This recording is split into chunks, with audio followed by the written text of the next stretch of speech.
सुगंधा और उसकी सास कांता के बीच एक अजीब सी जंग रहती थी। ये जंग थी किचन में कौन ज्यादा अच्छा काम करेगा और घर के सदस्यों के दिल जीतेगा। और उनकी इस जंग में हमेशा कुर्बान होते थे उनके दोनों पति। कैसे? आइए देखते हैं इस किचन पॉलिटिक्स की कहानी में। एक दिन किचन में, माँ जी, आज मैं बना रही हूँ मेथी की सब्जी। इस खाने से घर वालों के पेट की सारी समस्या खत्म हो जाएगी। और मैं बना रही हूँ तड़के वाली छाछ, जिसे पीते ही गैस की समस्या कभी नहीं होगी। दोनों अपने अपने खाने को लेकर टेबल पर पहुंच जाती हैं। तभी सुगंधा के ससुर उसकी बनाई सब्जी की तारीफ कर देते हैं। अरे वाह, मेथी की सब्जी भी बनी है, बड़ी ही स्वादिष्ट है। वाह बहू वाह। अरे बहू, लेकिन इसमें इतनी सारी मेथी बर्बाद करने की क्या जरूरत थी?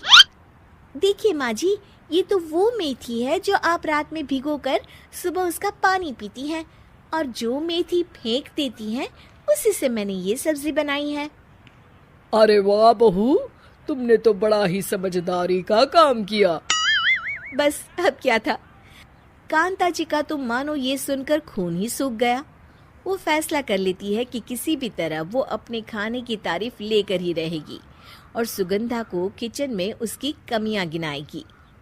कांता फ्रिज खोलकर देख रही होती है और फिर सुगंधा से कहती है, अरे बहू, ये क्या, पूरा फ्रिज गंदा पड़ा है। तभी वहां सुगंधा का पति आ जाता है।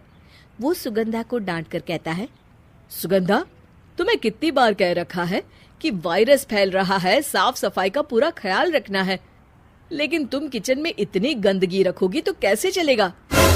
सुगंधा सास की तरफ देखती है जहां वो मुस्कुरा रही होती है। सुगंधा समझ जाती है कि सास ने उससे बदला लेने के लिए ये सब किया है। दोनों रात के खाने की तैयारी में लग जाती हैं। दोनों ना एक दूसरे की तरफ देखती हैं और ना ही एक दूसरे से बातें करती हैं। रात को खाने की टेबल पर एक एक कर दोनों कई तरह के अलग अलग व्यंजन टेबल पर लगा देती हैं और अपने अपने पति के पास जाकर खड़ी हो जाती हैं। अरे